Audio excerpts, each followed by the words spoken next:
If you're a Christian and someone came up to you and asked you, could you show me for sure that this is the chosen generation that Jesus Christ, like so many Christians, are saying? Would you be able to show this person how it is that we know that we are the chosen generation to actually see the second coming of Jesus Christ? Most Christians cannot do it because they're not studying the Word. They don't have the knowledge that God has given to them in His Word.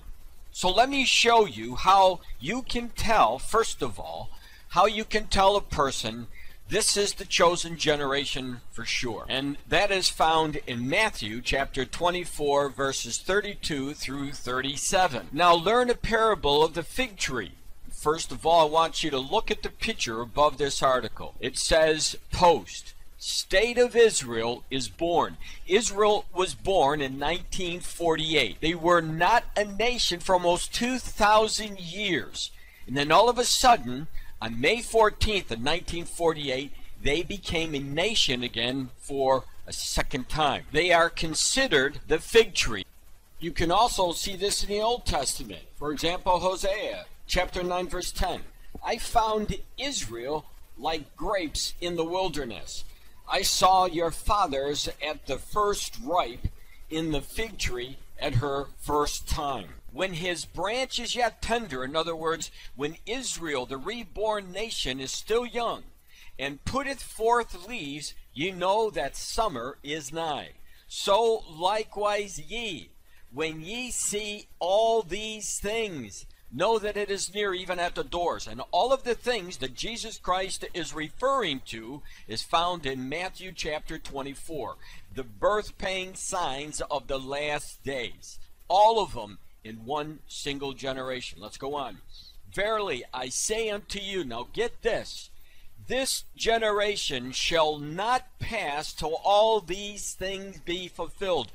Who is Jesus talking to? He's talking to the generation who saw the rebirth of the nation of Israel, that fig tree that he talked about. That places you in a special generation, the generation that will not pass away until we see Jesus Christ return. You should plant verse 34 in your mind. Verily I say unto you, this generation shall not pass till all these things be fulfilled. Heaven and earth shall pass away, but my word shall not pass away. No mistaking about it, we are that generation. So when teaching about the coming third Jewish temple, we have to connect the prophecy from Zechariah, because they go hand in hand. And Zechariah told us in chapter 12 of Zechariah, verses 2 and 3, he told us the following. Behold, I will make Jerusalem a cup of trembling unto all the people round about, when they shall be in the siege, both against Judah and against Jerusalem. And in that day will I make, notice, Jerusalem a burdensome stone for all people. All that burden themselves with it shall be cut in pieces, though all the people of the earth be gathered together against it. So the city of Jerusalem and this holy place on the Temple Mount will be the poster boy for major troubles for people around the world. Now, to begin with, I want to focus in on Israel today. Jerusalem, a cup of trembling, and a burdensome stone. Their headline is almost identical to the prophecy that Zechariah gave to us. Israel Today, the news that came out November the 23rd, 2010. The prophecy of Zechariah, chapter 12, was written approximately 2,500 years ago, predicting a future day when the world's focus would be on Jerusalem. Behold, I make Jerusalem a cup of trembling unto all the people around about, when they shall be in the siege both against Judah and against Jerusalem. And in that day will I make Jerusalem a burdensome stone for all people. All that burden themselves with it shall be cut in pieces, though all the people of the earth be gathered together against it. And if you've been watching the news, you'll see that the majority of the world is now coming against Jerusalem, coming against their policies. Let me go on. It says further in verses 7, 8, and 9, the prophecy makes it clear that God will ultimately save the city and its people, but to the surrounding nations, the attempted conquest of Jerusalem will cause them great trouble. And to every nation pursuing to lift Jerusalem out of the Jewish control, it will prove to be a heavy burden and be injurious to them all. This is widely regarded as an end-time prophecy, and by examining the current geopolitical and spiritual situation of the Middle East conflict, it is safe to say the time frame of this prophecy is upon us. A little further down in the report it says, today, millions of Jewish people have returned, and many are still making Aliyah as prophesied in the Bible. However, the Islamic community, the nations surrounding Israel, Psalm 83 verses 4 through 8, the international community, and the Vatican all have a different goal in mind for Jerusalem. They would all remove complete Jewish control over the city and erase the Jewish victory in the June 1967 malicious Six-Day War and either divide Jerusalem or attempt a complete conquest of it if they could. The situation in Jerusalem, where the Temple Mount is, has intensified since 2010, as you see in this article that came out in July 16th of 2017. Why dividing Jerusalem in a peace deal just got harder. Israeli ministers approved a bill that would make it difficult to divide, there you go, Jerusalem in a peace deal. Now look at this. We will prevent a situation like in 2000 when Ehud Barak wanted to hand over the, look at this, Temple Mount and 3/4 of the old city, the Mount of Olives, and the city of David to Palestinian leader Yasser Arafat at the Camp David talks, Bennett said in a Facebook post.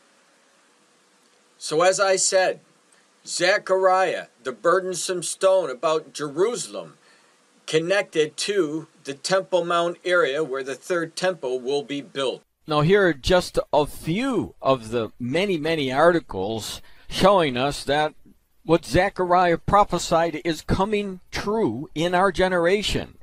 Here's how the world turned against Israel. That came out December the 2nd of 2014. Here's another one from February the 5th of 2015. UN condemns Israel, ignores Hezbollah. There's another article from the Jerusalem Post.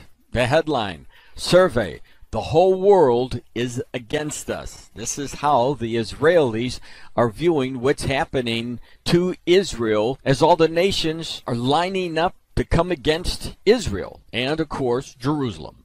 And, of course, under the Obama administration, as you can see from this New York Post article that came out October the 4th of 2015, Team Obama is throwing Israel to the diplomatic wolves. And as you can see from this article, President Obama is following exactly what the prophet Zechariah warned, that all the nations would turn against the nation of Israel in the last days. And that would also include the United States of America. Look what it says. President Obama, determination to turn America into just another one of the United Nations 193 members, sends a clear message to Israel.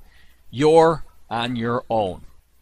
And here's one more that came from the Jerusalem Post in 2016. Anti-Semitic in UK highest since period following 2009 Gaza conflict.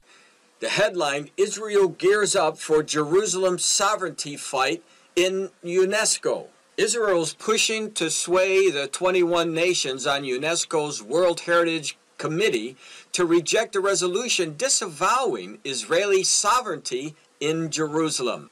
So like the article in 2010, we see it continues over the same issue, sovereignty in Jerusalem on that Temple Mount. On July 19th of 2017, amazing development took place. And it centers really around the sovereignty of the Temple Mount. Who really owns and runs the Temple Mount? in an article entitled Temple Mount Reopens to Jewish Visitors After Temporary Closure. M.K. Brazel Smodrek, Bayat Yehudi, criticized the police move and said that in these times strength is being measured. This is an outrageous move of collective punishment that is providing a tailwind to terrorism, said Smodrek. The Waqf people and Israeli Arabs decided to open a wave of riots because of the installation of metal scanners, and now they are closing Temple Mount because of some mumbling of prayer quotes. Smodrek then called on Halevi to retract his move. Our next steps will be our sovereignty test here. We should not repeat our past mistakes. Deputy Foreign Minister Terpezi Hurdovli called the move a mistake and reiterated the call to open the site for Jews. There are days in which we should strengthen our sovereignty in the Temple Mount and make it clear that we are not intimidated by threats. All right, so what you have here is criticism by the police who actually closed down the entrance for the Jews to be able to go up to the Temple Mount. So when it says Smodrek then called Halevi to retract his move, we have this minister in the Knesset, that's what MK stands for, telling him it was the wrong move. And then this is paramount. Our next steps will be our sovereignty test here. So there is going to be a test, he believes, who's controlling this Temple Mount area. And this is what I've been warning for a very long time. And then you have another MK who called the move a mistake and really wants to open it up to the Jews. Now, just so you know for sure who Halevi is, he is the District Police Commander Major General, and he is the one who actually closed it down. And this is who they're referring to. I call it back. Now look at this statement. Very, very important because it deals with the sovereignty. There are days in which we should strengthen our sovereignty in the temple and make it clear that we are not intimidated by threats. So over the years, if you've been watching my videos, I've been telling you you're going to have people that go into the Knesset, these MKs, that are going to be pushing for full access on the Temple Mount for the Jews. And that's exactly what we're seeing today. But there's more. Now the question many of you may be asking, why do they even have to strengthen their sovereignty? And the answer to that would be because they gave their sovereignty away just about in 1967. This is a picture of Moshe Dayan. And Moshe Dayan was the general who was really running the Israeli army, and he was really responsible for the victory of 1967, the war when the Arabs attacked Israel. And it was at that time that Israel recaptured Jerusalem. They hadn't had it in their hands for almost 2,000 years. And in 1967, because of that war, it was the first time in almost 2,000 years that the Jews actually owned, again, the Temple Mount in East Jerusalem. So what happened, as you can see from this article that I just pulled up for you, the status quo was created at the end of 1967 war, when Moshe Dayan gave the Arabs administrative powers to conduct prayers in the Al-Aqsa Mosque and the Dome of the Rock. The Jews, Dayan envisaged, would suffice with the Western Wall. So one may think that after almost 2,000 years that they finally got Jerusalem back in their hands, why would Moshe Dayan allow the Arabs administrative powers to conduct prayers at the Al-Aqsa Mosque? And ever since 1967, nothing has changed up until recently, where the status quo is now being questioned. And I personally believe that the birth pangs that Jesus talked about are starting to really ratchet up. And this area is, as I said, a time bomb waiting to go off. So now Israel is trying to make establishment of sovereignty on that Temple Mount. They're going to have to, one way or another, because the prophecy tells us that the Jews are going to go up and they're going to sacrifice in the temple. So that means they're going to somehow get access, full access, to the Temple Mount. That's why this question about sovereignty on the Temple Mount is critical, especially in relation to prophecy and what's going to happen in the near future. If you have any questions that Israel is moving towards this sovereignty over the Temple Mount, take a look at this. This is from Aruch Shiva, July 18th, 2017. Dichner, Waqf sovereignty on Temple Mount ended Friday. Chairman Eva Dichner of the Knesset Foreign Affairs and Defense Committee said on Tuesday, Israel is sovereign on the Temple Mount, period. The fact that the Waqf Muslim Authority became a sovereign on the Temple Mount ended last Friday. Interviewed by Israeli Public Radio, the former head of the Shabak, Israel Security Agency, said, with regard to the Temple Mount, it can be said that this is a question of policy regarding the site, which is not clear to the Palestinian side, but it is very clear to us. In the past, they tried the Al-Aqsa is in danger campaign, and now they have moved to a new campaign that says the Temple Mount is equal to Al-Aqsa. They're trying to make it a problem for Jews to go up to the Temple Mount. The Al-Aqsa Mosque is defined as the third holiest place in Islam, and just as no non-Muslims can enter Mecca and Medina, they want to do the same on the Temple Mount. But the Mount will be under the control of the Israel police. So what happens here, the more violence that the Muslims create on that Temple Mount to try to keep the Jews away and more Jews being harmed, the faster the complete sovereignty is going to be exposed to the Muslims. In other words, Israel will not tolerate what they've been going through, and eventually they're just going to overtake it, and that'll be it. And here's another one of those reports. This report came out today, July the 19th of 2017, again from the Jerusalem Post. PA calls on world to force Israel to remove Temple Mount metal detectors. Here's a photo of the metal detectors that the Israelis put up to keep people safe. So what I did is I took the most important parts in here. I'm just going to read those for you. It says, what is happening is gross aggression and a dangerous Israeli plan that will increase tensions in Jerusalem specifically and the region generally, explode the situation and ignite a religious war, he said. How many of you have come to my website and heard me over and over again telling you almost the exact thing that I just read in this paragraph from this news source? You can see it coming. It goes on. These measures come in the framework of the occupation's plans to change the historic status quo in Jerusalem and the Blessed Al-Aqsa Mosque, he said. A member of the Supreme Muslim Council, who asked to remain anonymous, said that the metal detectors are unacceptable because they represent an effort to impose Israeli sovereignty. There we go again, over the Temple Mount. Israel is an occupying power and is taking advantage of Friday's operation to assist its sovereignty over the Temple Mount, he said. We need to push back against this step to deter Israel from taking additional steps to take over our mosque. So without a question, the sovereignty issue, the keg of dynamite, the fuse has been lit. So let's keep our eyes on Israel, keep our eyes even more focused on what's going on in East Jerusalem, where the Temple Mount is. There's another one that came out March the 20th, 2017.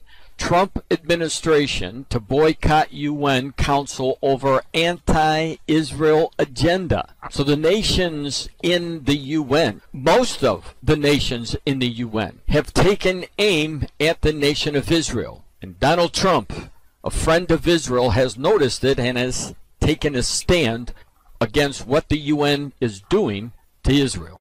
Before Donald Trump became the President of the United States, he made a speech talking about how he was going to move the U.S. Embassy from Tel Aviv to Jerusalem. Then after Donald Trump was elected, Vice President Pence also made a speech telling us the plans of Donald Trump, where he promised he was going to move that embassy to Jerusalem. Watch these two videos and then you'll see the video as a reaction to the possible move of the embassy to Jerusalem, as the Muslims call for war if it happens. We will move the American embassy to the eternal capital of the Jewish people, Jerusalem.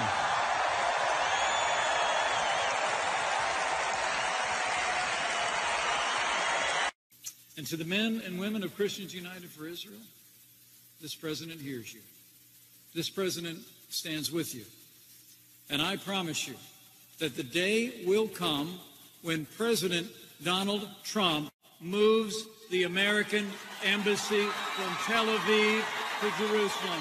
It is not a question of if, it is only when.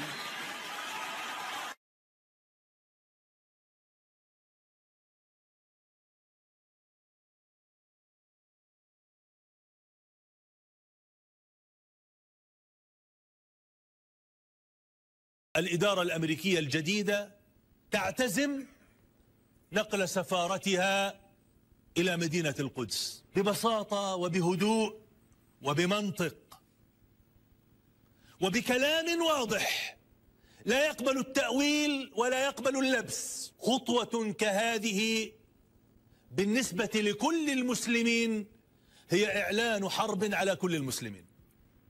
هي إعلان حرب على كل المسلمين، ولن يمر هذا مرور الكرام. العالم الإسلامي بأسره لن يقبل بهذا. So you could see from this article, we definitely have people who are burdening themselves over Jerusalem.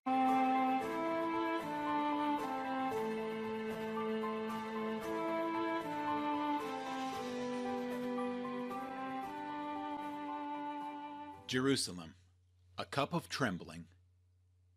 Perhaps you have seen Jerusalem in the news lately. If not, you're one of the very few. In the past few years, attempt after attempt has been made to find a way to bring peace to the Middle East, specifically between Israel and the Palestinians. Each time the peace talks have come to a standstill because of Jerusalem, exactly as the prophets of God foretold 2,500 years ago. Jerusalem has become a cup of trembling and a burdensome stone, just as predicted. Everyone is afraid to mess with Jerusalem, and everyone who has tried has failed. Here is a city with no natural resources, no harbor, no river, no reason to have any strategic significance. It no longer controls any trade routes or has any apparent reason for geopolitical strategic relevance. It wouldn't seem that important culturally. Only a relatively small portion of Jewish people regard it as significant. Even if all Jews were concerned, it still would not be enough of a worldwide focus for all the people of the earth to be gathered together against it. The Muslims controlled it for 1,000 years, and they let it crumble into rubble until they discovered it was significant to the Jews. Then, of course, it became critical to Islam. Christians regard it for historical and biblical reasons, but not to die for. And yet the late lights are burning tonight in every headquarters of every capital of every nation that has international relevance, and their leaders are struggling with what to do about the issue of Jerusalem. This next section from that video sums it up best, the problem of Jerusalem. President Clinton said the Camp David talks failed because of the two sides' refusal to compromise over Jerusalem. Jerusalem was founded by King David. God gave title deed to Jerusalem to only one people, the Jews. Jerusalem is the only city with a place in eternity. The Arabs say Jerusalem is their holy city, despite the shabby treatment it historically received at their hands and the lack of support for that designation in the Quran. By the mid-19th century, the city was a neglected backwater where Jews were in the majority. Israel refuses to divide the city, claiming it will remain their eternal, undivided capital forever. Both sides can't be right. King Solomon was once faced with a similarly perplexing dilemma. Two women both claimed the same baby. Solomon offered to divide the child in half. One woman agreed, the other refused. Solomon concluded the one with the right to this child is the one who refused to divide it. It will take someone with the wisdom of Solomon to get these two sides to agree on anything where Jerusalem is concerned. God owns Jerusalem. The only city God claims as his own. To sum it up, this is what the Jew believes is at stake here. Jerusalem is part of being a Jew, and part of being a Jew is Jerusalem. Without one, the other cannot exist. So, with all of these facts, you can see what the problem is. And this question was asked in a video called The Coming Temple. Here's his explanation for that answer. After the destruction of the Jewish temple in 70 AD, the Jews never rebuilt a third temple during all those years. But why? I'm joined by Robert Mandelbaum, who's an eschatologist and Bible researcher. Robert, why was this? Why have the Jews never rebuilt their temple? Well, thanks for having me, Chris. It's great to be here. After 70 AD, the Jews were scattered throughout all of the world, and there came a time when Jews were not even allowed to live or visit Jerusalem. They wanted, of course, to rebuild their temple, and thanks to the Temple Institute, which is just behind us, all the plans are already made. The sacrificial altar has been recently constructed. The priest robes have been made. Pretty much everything is ready to go. Robert, help us understand, why is it so important to the Jewish religion to rebuild their temple? What is the significance of the temple to them? Well, Chris, there's many important reasons, but the primary reason, the number one reason, is the Jewish people do not believe their Messiah will arrive until that temple is rebuilt. So what's the problem? With everything set and ready to go, what's to stop the third temple being built? Well, the problem is that building you see over there above the Western Wall. It's called the Dome of the Rock. The Dome of the Rock was built by the Arab Caliph Abd al-Malik in 691 AD. It stands on what is known as the Temple Mount, on the Haram al-Sharif. Ever since 1967, when the Jews reclaimed East Jerusalem in this area has been huge problems for the world, as you've already seen. In any attempts by the Jews to go up to this area, all hell breaks out. And I believe that the birth pangs of all these riots and Israel calling for the same privileges on this temple area here, where the Dome of the Rock is leading to a major conflict that will cause the third temple to be built. Just recently, we saw the riots and the tensions and the conflict and the murders over this area again. Take a look at this.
Jerusalem, a cup of trembling.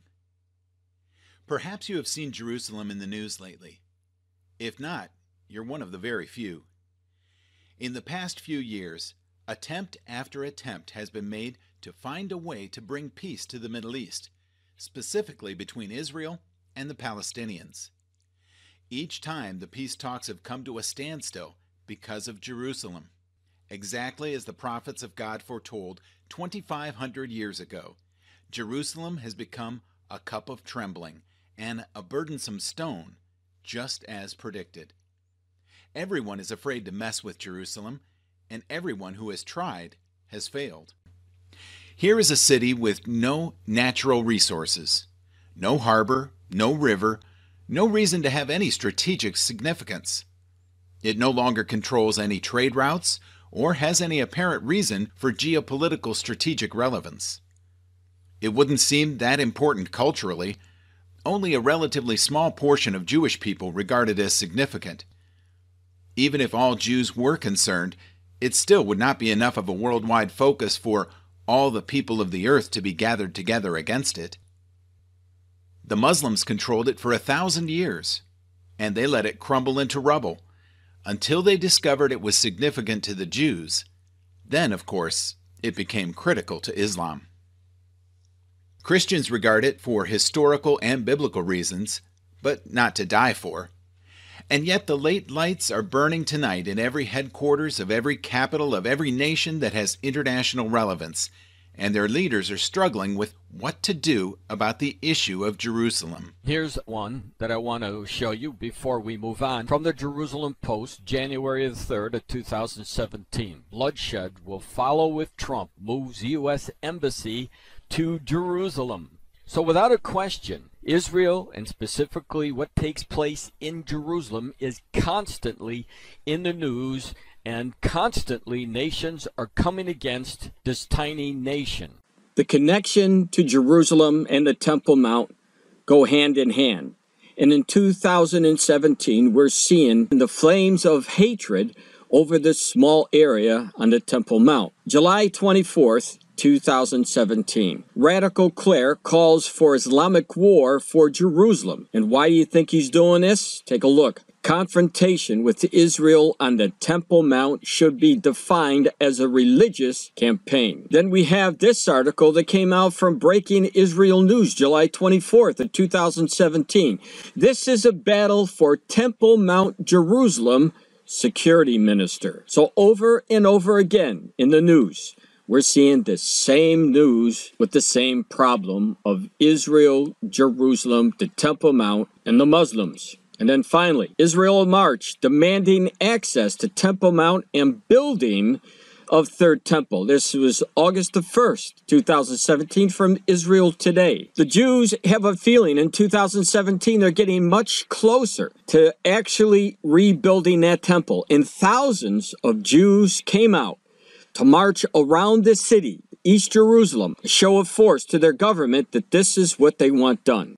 Now, I covered that prophecy about Zechariah and Jerusalem. Now we're going to get to the second part that I wanted to cover. Very, very important. And it all ties together. The prophecy about the rebuilt Jewish temple. There are many places in the Bible where it's referenced about this prophecy. And here's one in Daniel 9:27, for example. And he shall confirm the covenant with many for 1 week. Of course, this scripture is talking about the Antichrist, who will not make a covenant, but he will only confirm a covenant that was apparently established previously. It goes on, and in the midst of the week he shall cause the sacrifice and oblation to cease, and for the overspreading of abomination he shall make it desolate, even until the consummation, and that determined shall be poured upon the desolate. So in the middle of the 7-year period of time, 3.5 years into this agreeing or confirming this covenant, the Antichrist is going to actually stop the sacrifices that have been prophesied that will be coming back in our generation. Now there's another prophecy that Jesus Christ gave to us in Matthew chapter 24, verse 15. When ye therefore shall see the abomination of desolation spoken of by Daniel the prophet stand in the holy place, whoso readeth, let him understand. Now moving on to 2 Thessalonians chapter 2, verse 4, Paul the apostle writes to us about the Antichrist. And he says, who opposes and exalts himself above all that is called God, or that is worshipped, so that he, as God, sitteth in, now get this, in the temple of God, showing himself that he is God. So the temple has to be rebuilt. The Antichrist is going to come, and he is going to walk physically into that prophesied third temple that will be built soon. And we're coming to the last scripture that I want to use from Revelation chapter 11 verses 1 and 2. This is from Jesus Christ now, who gave it to the youngest apostle, the Apostle John. And he says this, "And there was given me a reed like unto a rod, and the angel stood, saying, Rise, and measure the temple of God." So we know exactly what he's measuring, the temple. And in order to measure it, it has to exist. Let's go on. "And the altar, and them that worship therein. But the court which is without the temple leave out, and measure it not. For it is given unto the Gentiles, and the holy city shall they trod under foot 42 months. Now with this prophecy, there are many prophecy teachers who believe that the outer court, where we see here from where the Dome of the Rock is, that when God told him not to measure that area, that he was really showing us that the third temple could be built next to this Dome of the Rock area. And that is a possibility, because if there was something that was confirmed, this peace agreement that was confirmed, maybe part of that confirmation would be that both of these people, the Jews and the Muslims, would find a way under a covenant to exist together. And having both the Dome of the Rock for the Islam faith and the Jewish temple for the Jewish faith. It is a possibility. So now that you see all of the prophecies, let me show you that God is working to fulfill these very words, and he's doing it so through the Israeli government. And the Temple Institute there in Jerusalem. My friends, this third temple is definitely going to come. And here's the proof the road is being set. Before I get into the next article from the Jerusalem Post, I want to present a video about what you're going to hear about in that Jerusalem Post. So watch this video first, and then I'll connect the dots.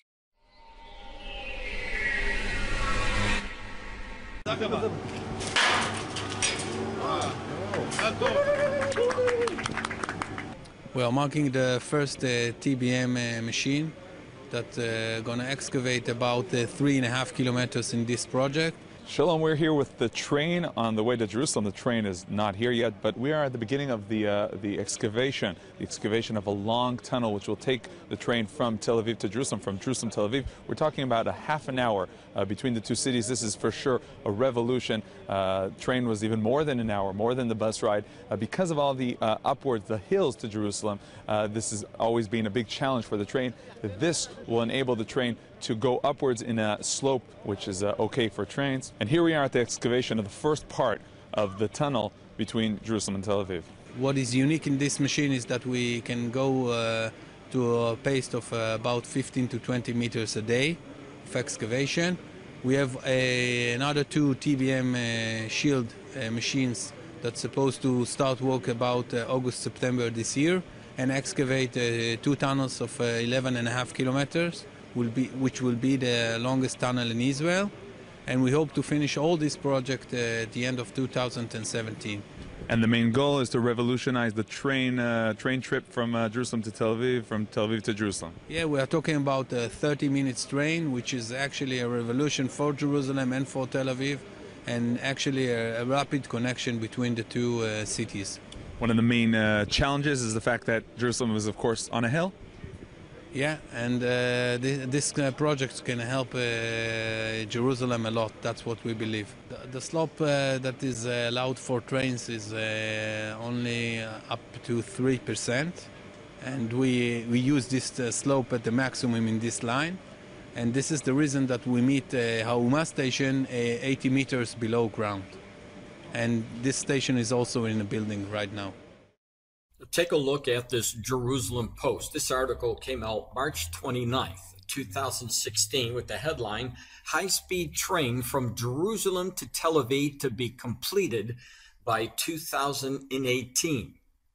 The highly anticipated high-speed train that will connect Jerusalem to Tel Aviv in under 30 minutes will be operational in 2018, the head of Israel Railways announced on Monday. During a tour with the Knesset members at the construction site for the NIS $1.82 billion project, Boaz Tafir, CEO of the railway, said the train will take passengers from Jerusalem International Convention Center and Tel Aviv's Haganah station in 28 minutes flat.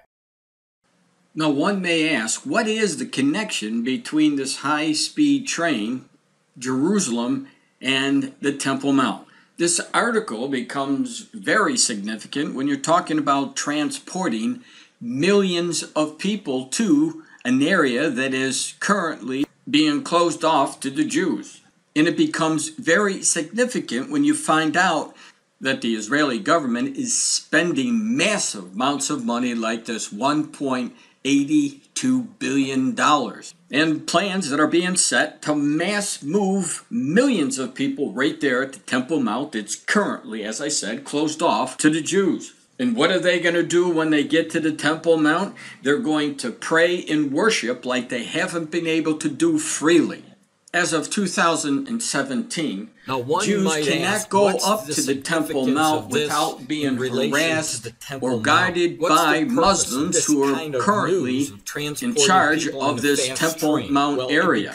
And many riots have broken out when the Jews did go up there because the Muslims are afraid that if they allow the Jews to go up, that eventually the Israeli government will stand behind the people and build this temple, and that's their worst nightmare. So now let me connect the dots for you between this high-speed train, Jerusalem, and the Temple Mount, and of course in the moving of millions of Jews to that area. Take a look at this next article.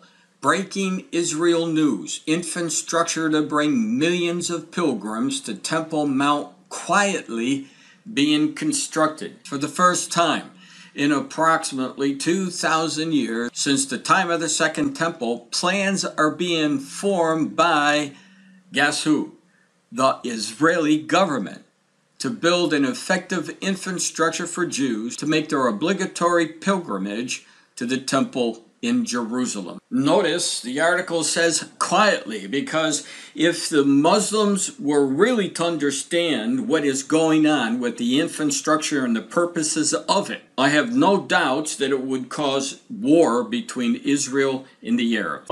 So the government of Israel, they're producing these mass trains, high-speed trains, to move pilgrims and Jews to go up to an area which they cannot go up to right now. But they are making the plans in the background to do just that. And that's why this article says quietly being constructed.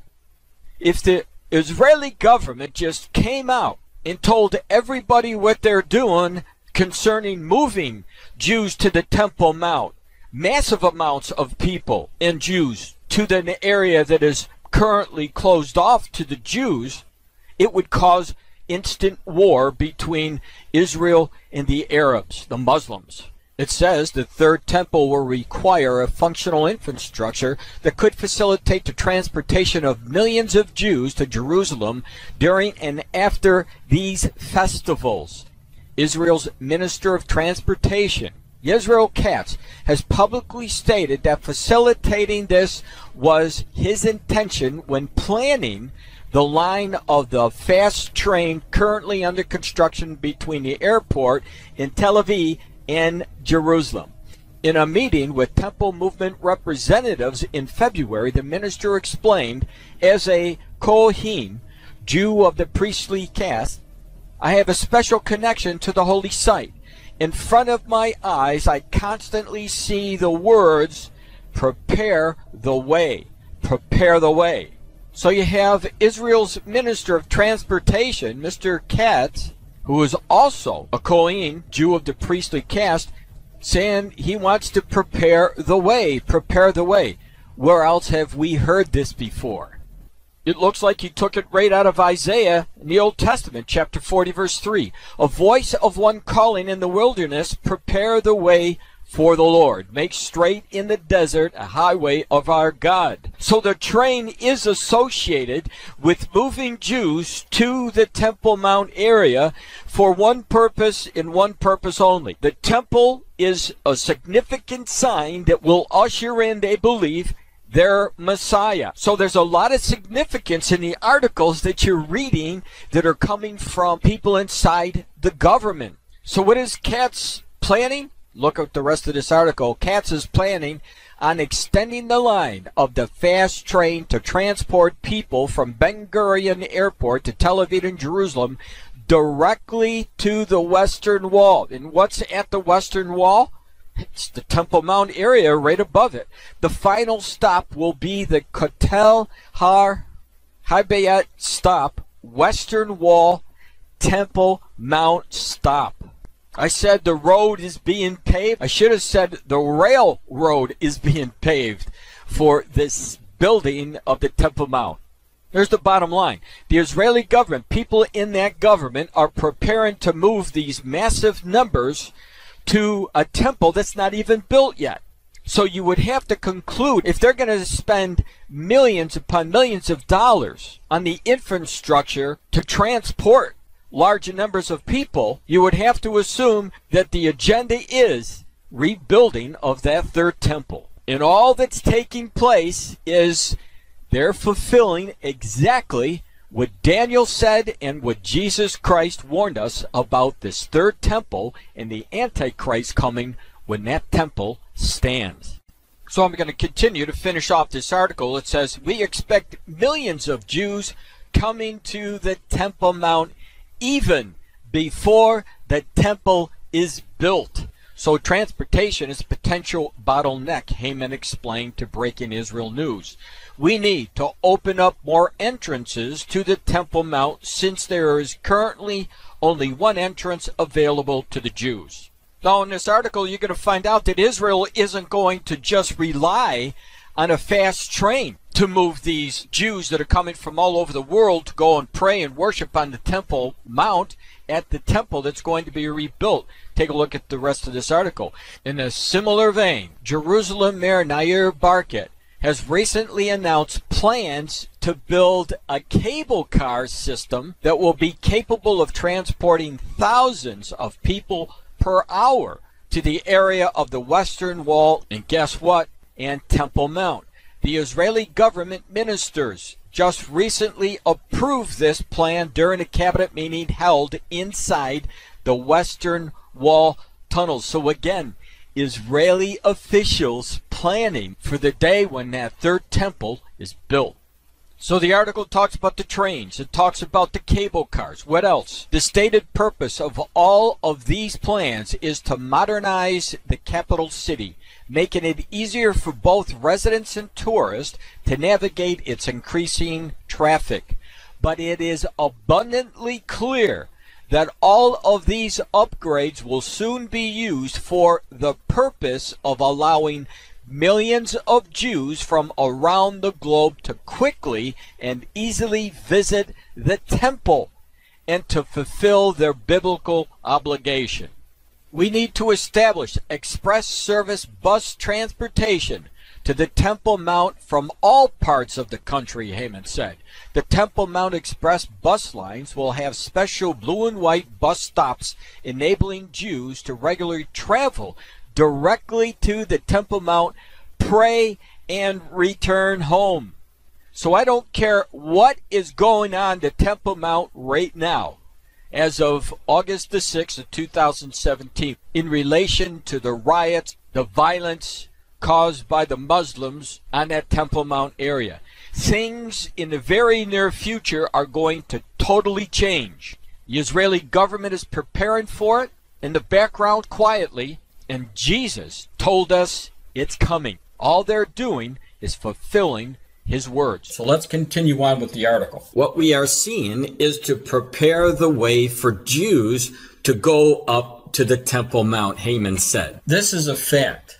If the Islamic leaders were so intelligent, and they picked up on exactly what Israel's plans are and what they're actually doing, preparing for the Jews to go up to the Temple Mount. This would be an act of war, a takeover of the Temple Mount, or even sharing it for that matter, to the Muslim leaders is an act of war. But it isn't if the temple will be built, it's when. Let's continue. When the temple is built, the changes will be even greater.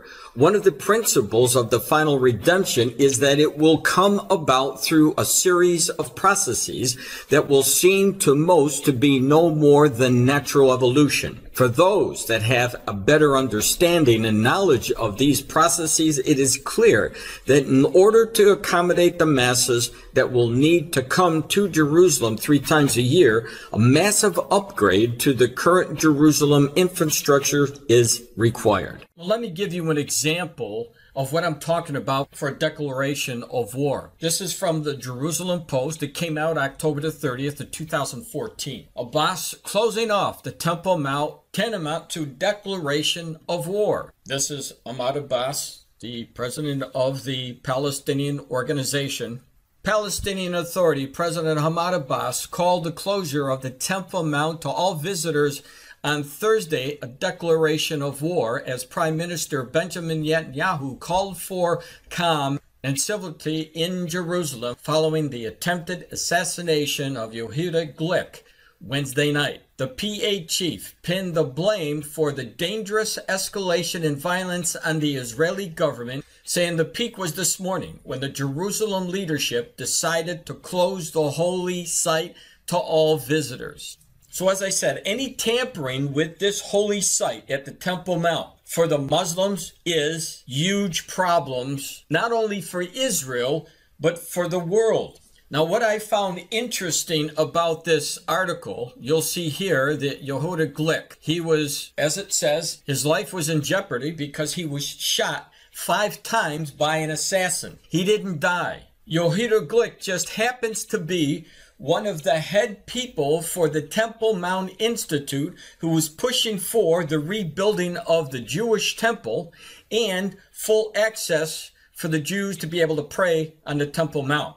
And since October the 30th of 2014, after that assassination, guess who was elected to the Israeli Knesset? Yehuda Glick was elected, and he is one of the Israeli officials who continues to push for the temple to be rebuilt. God is in control. The temple will be rebuilt, as I said, over and over again, just like the prophecies tell us. The question is, would you believe it? Now, earlier in my presentation, I told you that the Israeli government was spending massive amounts of money for the transportation for getting those Jews to the Temple Mount and any visitors for that matter. And as time goes by, Israel is going to put its hold on the Muslims so that the Jews can have that full access. Here's an article that just came out June 7th of 2017. Israel approves plans to tighten grip on East Jerusalem. Well, if you know anything about East Jerusalem, you know that that's where the Temple Mount is.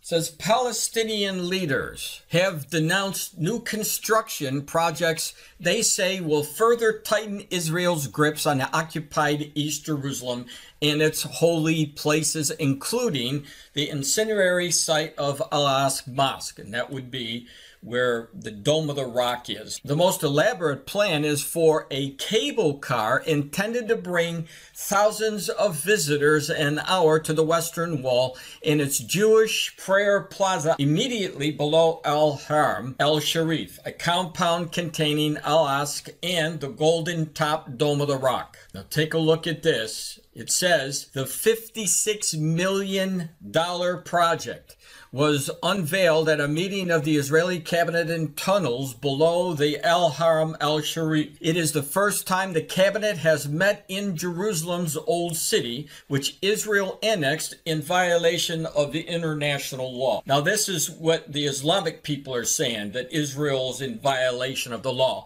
But Israel owns this land, and they're in violation of nothing. Israel Prime Minister Benjamin Netanyahu called the meeting in the provocative location late last month to celebrate the 50th anniversary of Israel's illegal occupation of East Jerusalem. Now keep in mind, it's not illegal at all. Israel was attacked by these Arabs, and Israel won the war. Israel retook what was theirs in the first place. And they were celebrating the recapture of Jerusalem. And this, my friends, was also a fulfillment of Bible prophecy. Palestinians, meanwhile, have expressed mounting concern that Netanyahu's stated intention to strengthen Jerusalem conceals a policy of driving out Palestinians and seizing control over the Al-Aqsa compound. Israel claims 2 ancient Jewish temples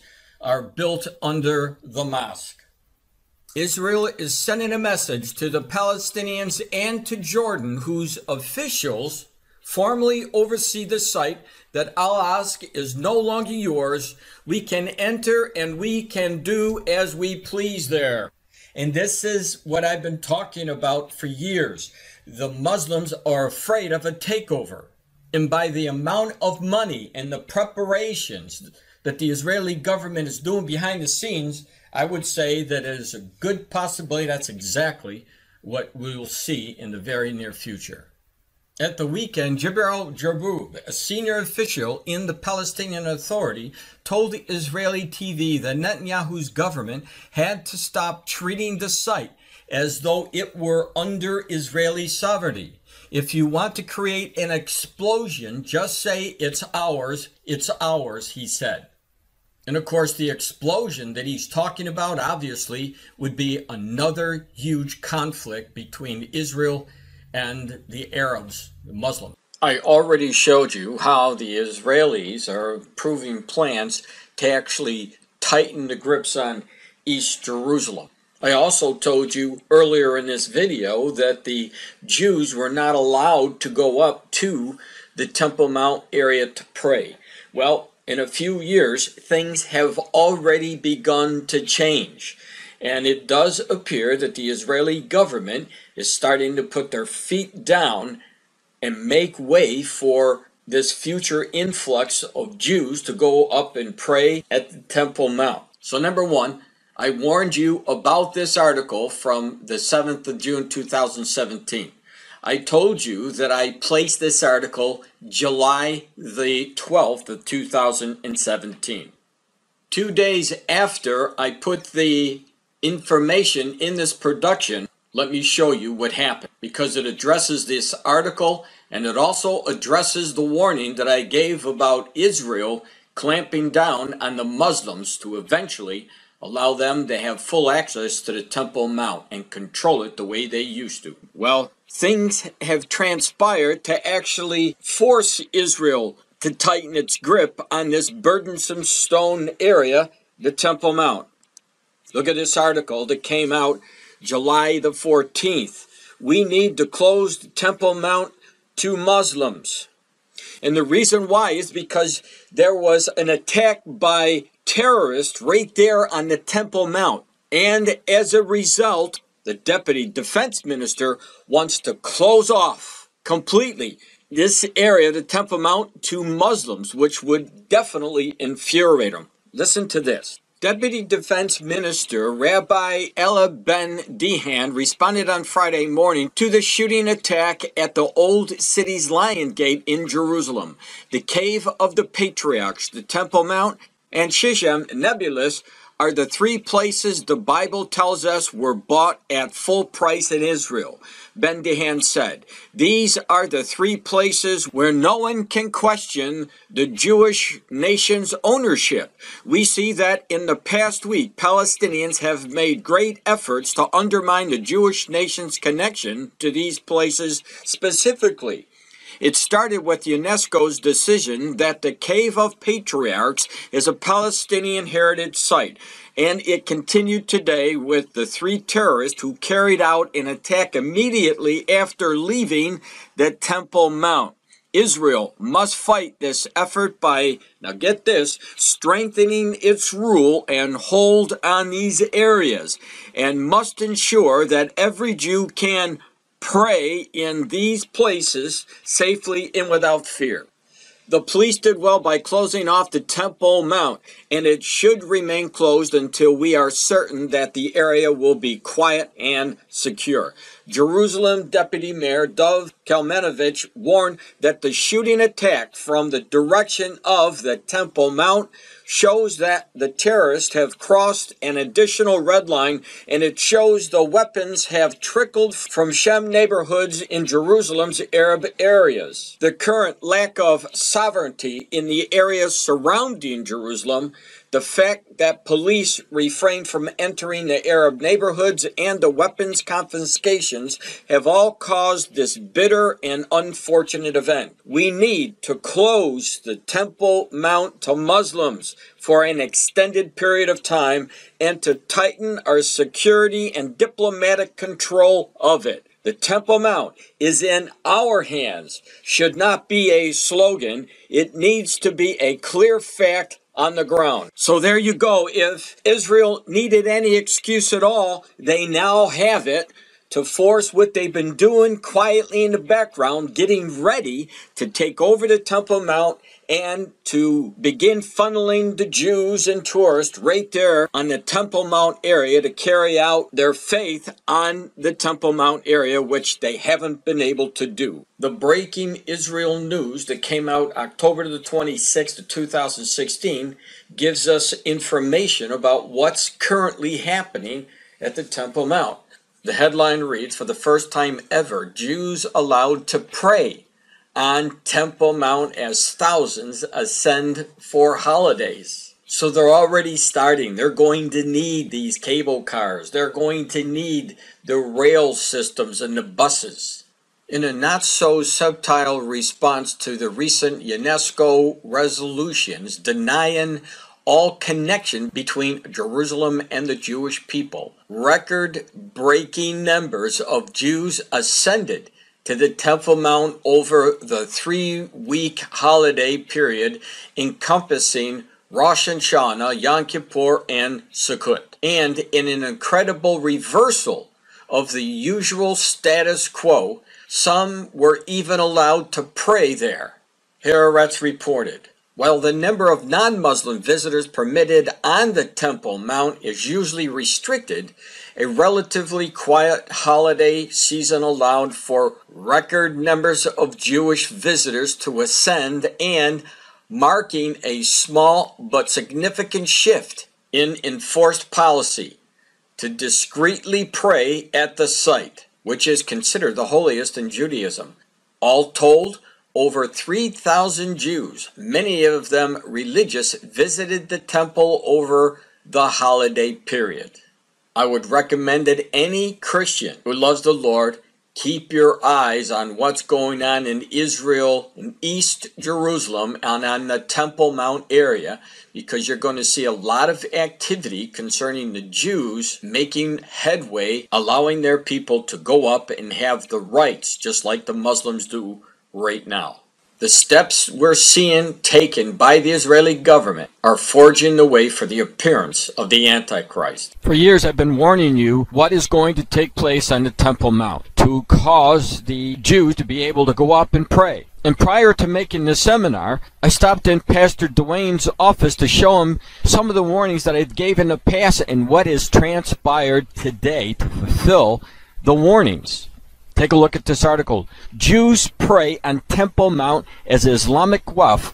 Arabs boycott holy site over metal detectors. And here's what we have in a nutshell.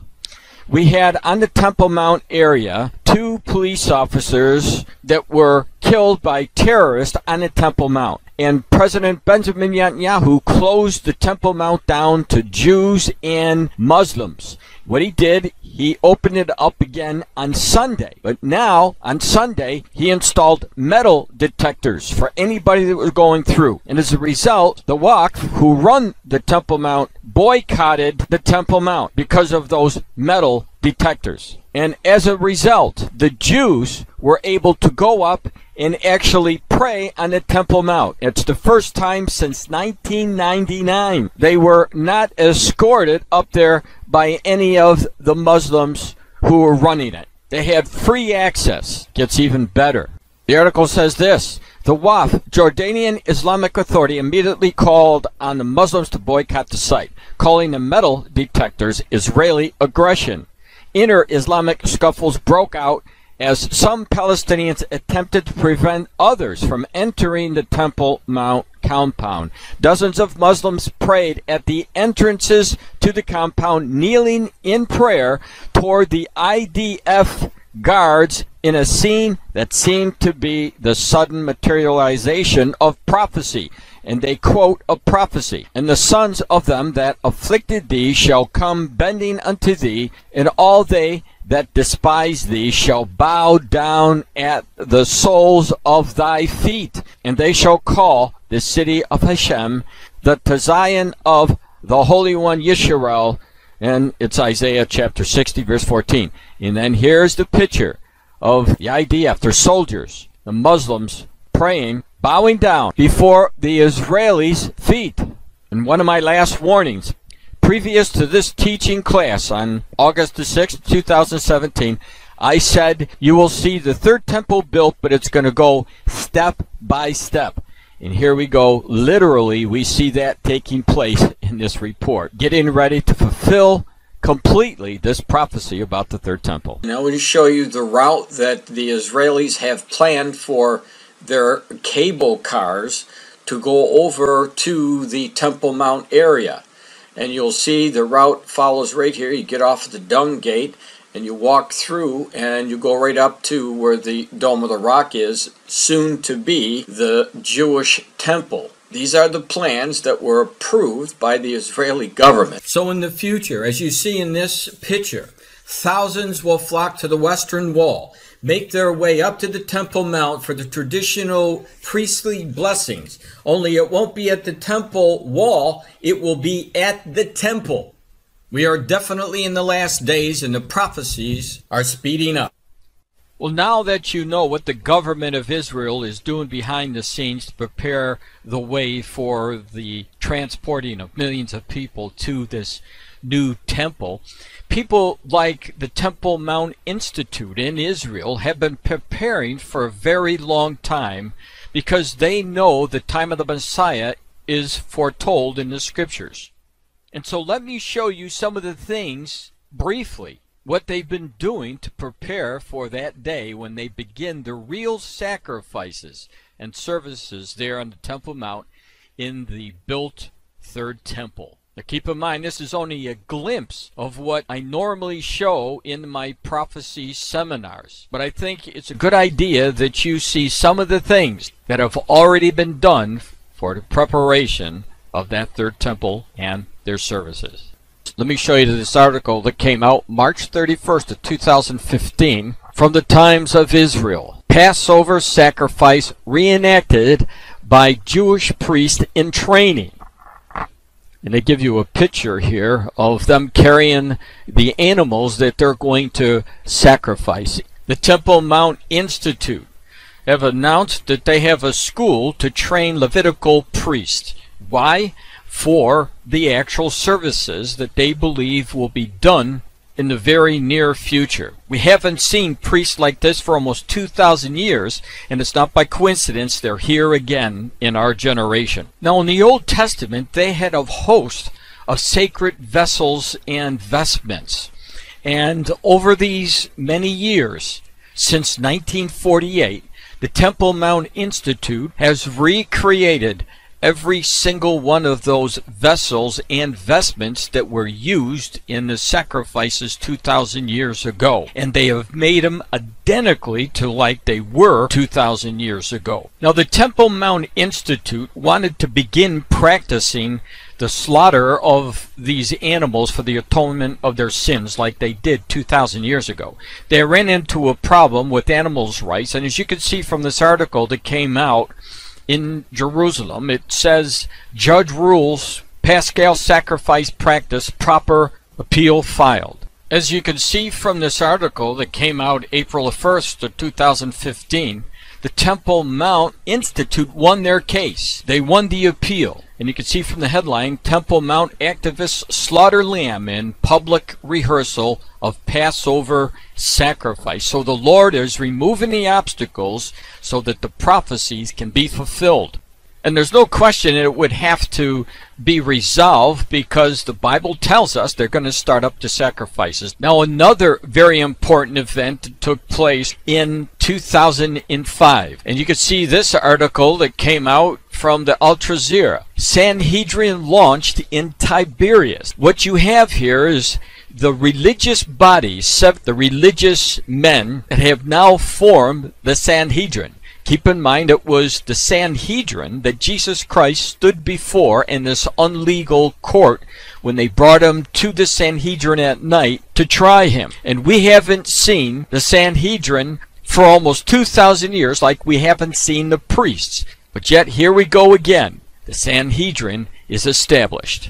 Why? Getting ready to fulfill prophecy. Well, here's another major event that was reported about. On August the 29th of 2016, breaking Israel news. High priest is chosen by Sanhedrin. Temple service could be 1 week away. Just like the priest, just like the Sanhedrin, we haven't seen a high priest since Jesus stood before the Sanhedrin almost 2,000 years ago. Do you think it's a coincidence that the priest, the Sanhedrin, and now a high priest has been reestablished? It's not a coincidence. The high priest, along with the priest and the Sanhedrin, are getting ready for those sacrifices of which the Antichrist is going to stop. Now, in closing, let me show you a finality here, because the Temple Mount Institute recreated the altar that they're going to burn the animals that they sacrifice. And now let me show you, since the reestablishment of the Sanhedrin, you can actually see for yourself the footsteps of the actual animal sacrifices that Jesus Christ warns us about. I'm going to show you a set of videos in the different years, proving to you we're only a few steps away from seeing the building of the temple and these animal sacrifices. In these videos, you will actually see that they're teaching the Leviticus priests that have also been brought back, teaching them how to do these services and also how to go through the ritual of these animal sacrifices. I'm going to start off with the year 2012, the first year where they actually did the first rehearsal, where they killed a lamb in preparation for what's to come in the future when they really sacrifice in the temple.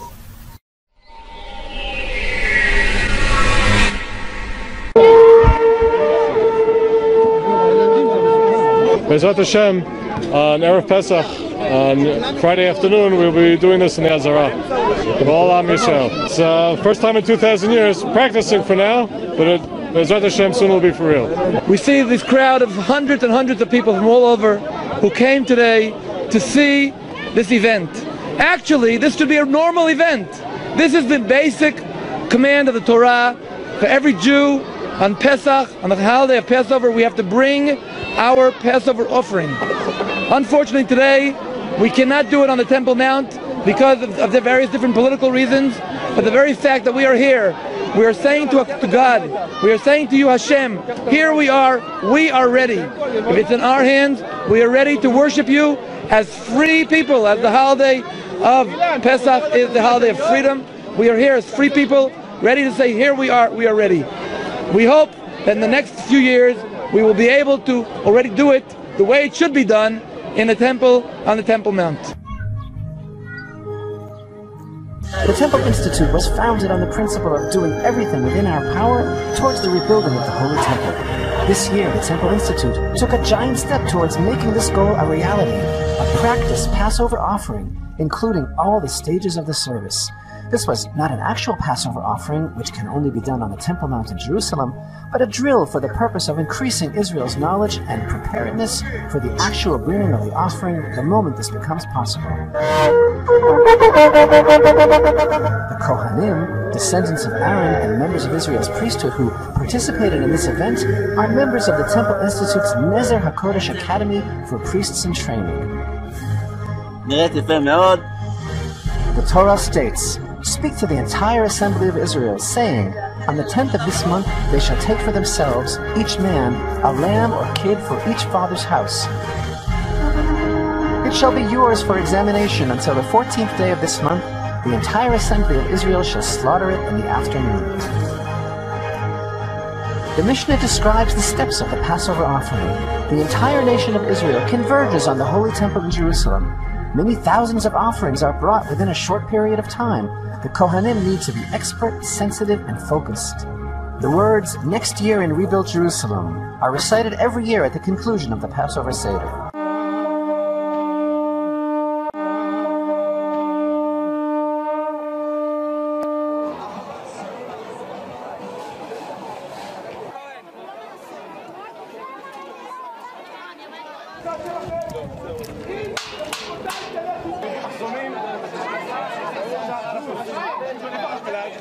Because the Jewish temple has not been yet built, so we have to do something that just to practice. We want to practice this year, so next year we'll be ready.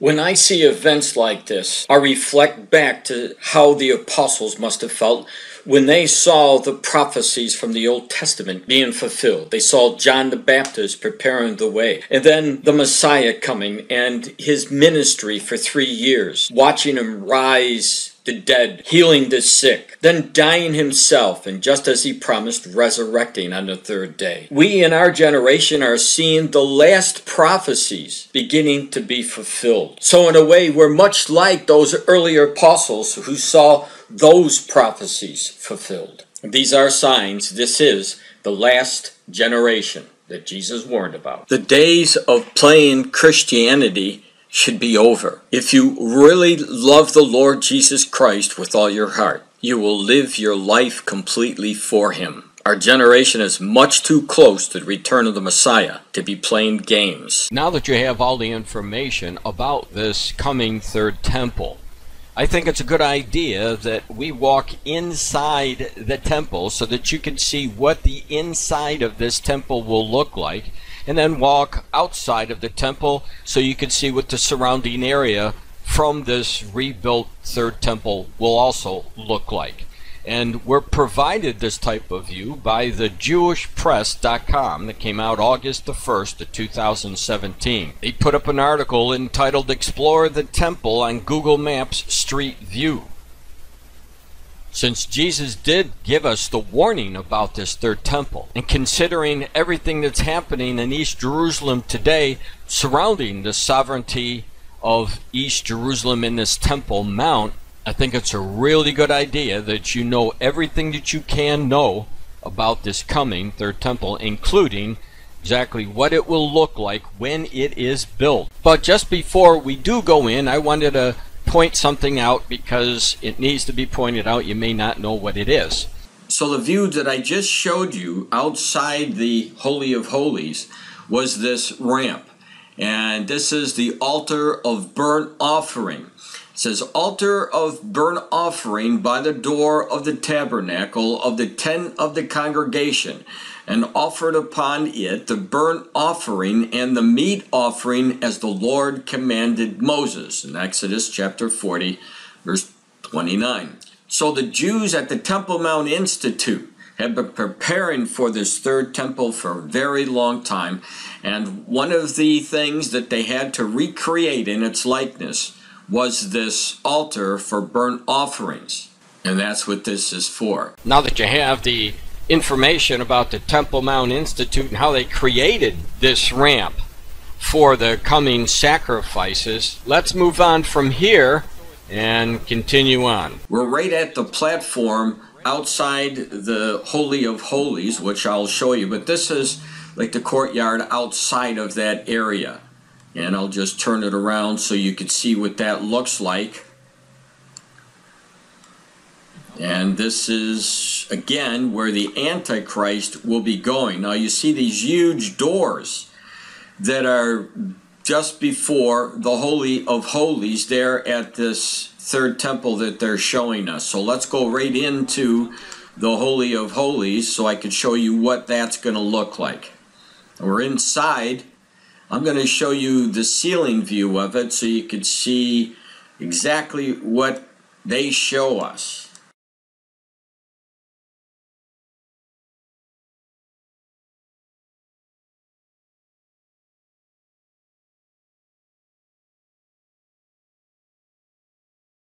And I'll bring it down to a floor view and do the same thing.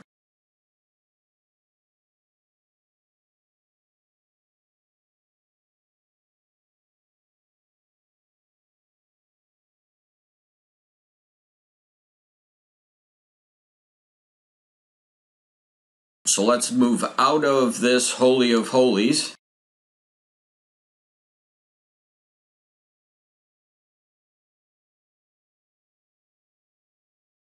We'll go up the stairs here. And we're back where the altar of burnt offering is.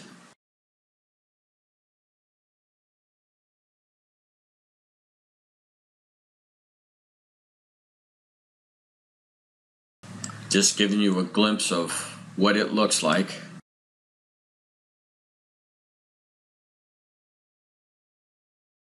And so what I did is went through this passageway here, and this is obviously outside where the temple itself is.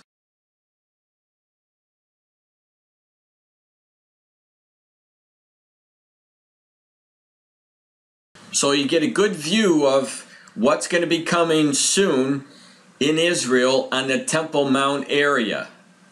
That's why there's been so much activity in East Jerusalem right now amongst the Jews and the people that follow Islam. You've seen in the news in the last couple of weeks the Arab Palestinians who have caused all kinds of problems there in the Temple Mount. And there's the temple itself as we were already in it. So you get a good view of things to come. Now for anybody who doesn't believe that this is actually ever going to happen, all I'm going to say is just stay tuned, because when you see it take place, when you see the structure of these buildings going up, you'll understand the words of the Lord Jesus Christ should be taken seriously, because that will tell us that the Antichrist is already alive and he's just about to take his position in prophecy to fulfill every word that Jesus spoke about him and this third temple. Jesus Christ came to this earth almost 2,000 years ago. Do you think that he came not to fulfill every prophecy that he ever gave? Do you think that he went to the cross and took a beating like this until death, knowing that none of the words that he said would come true? Christ came. He understood the consequences that he would have to go through to free us from our sins. Today is a good day to realize Christ is the Messiah. Christ is our Lamb that was slain. Today is a good day to receive Jesus Christ as your Lord and your Savior. Embrace him now as the Lamb of God slain, because when he comes back the second time, he's coming back as a king, the King of Kings and Lord of Lords, as a warrior to get rid of all unrighteousness. Let your name be recorded in his book of life today.